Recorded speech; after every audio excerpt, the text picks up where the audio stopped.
Hello and welcome to CGTN Roundtable Talk, Two Sessions in the Eyes of the Media.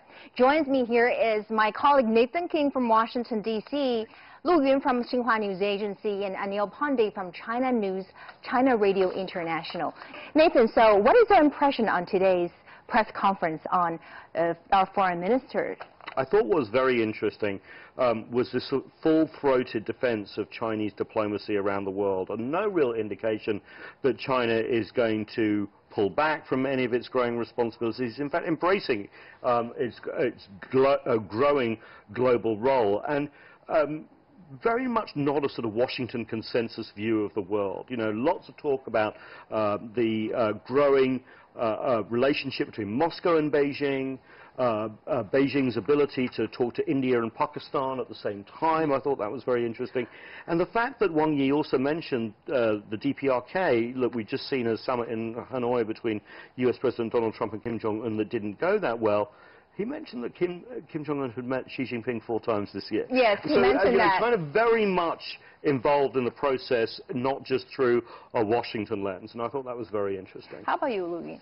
So I was really interested in that Wang Yi, he actually used a lot of metaphors, like when he describes the Huawei tension, he says that Chinese companies should not be the silent lambs, to be slaughtered. I think that's very impressive. And he also used a lot of other metaphors, like Chinese investment into Africa, for example, is not a debt trap. It's something like an economic pie, like for people to share. So I think there are a lot of sharp questions raised by a lot of foreign correspondents from around the world, and I think it is very wise for him to confront those questions, and it really shows the confidence that China has. You're from India, right? Yeah. There's one question on China-India relations that I remember last year he said the Chinese dragon should always dance with the Indian elephant. He used this metaphor to describe China-India relations. Are you satisfied with the answers today? Our Indian journalist asked a question about how he thinks about, the India-China relations, especially when the Chinese President Xi Jinping and the Indian Prime Minister Mr. Modi, Narendra Modi, met in Wuhan, especially. So that is kind of landmark, decision of Narendra Modi when he came to China, and it was unexpected. Even the Indian media was surprised, how he could directly go to Wuhan and met with Xi Jinping. And that's what I feel, maybe China has taken that kind of stance of Modi in a positive way, and that he was also mentioning about it. So China-India relations are really important. As we know, both of the countries are the largest population country in the world, and like 2.7 billion people we have from both the countries. So if we are together, if our relations are better, so that will be matter. Let's get back to our topic today, the foreign investment law. The groundbreaking China's very first foreign investment law, which combines the 3 existing laws. Nathan, you have any idea what it is all about? The foreign investment law is something that China feels it needs, and the rest of the world feels that China needs. So let's tick over those boxes.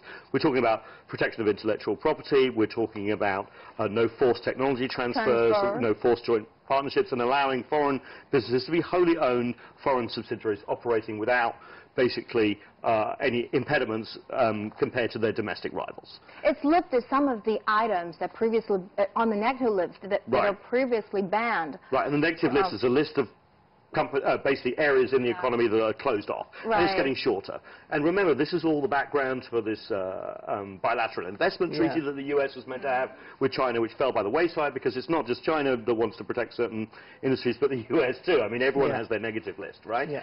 But what's really good about this is it's coming at a time, now Westerners will say it's because of pressure, but I remember the 19th Party Congress and language in there in the 19th Party Congress that was coming from Xi Jinping and his China will become more and more open. Exactly. Yeah. Protecting the foreign investors' interest in India. Do you have a specific law on that? I think for last 3 or 4 years, the Modi government, the present government, has done a lot of things to ease or to make the good environment for the foreign investors or foreign companies who would like to come there. And also they make some single window system for the foreign investors who want to do business in India. But before that, we have had a lot of complex kind of systems.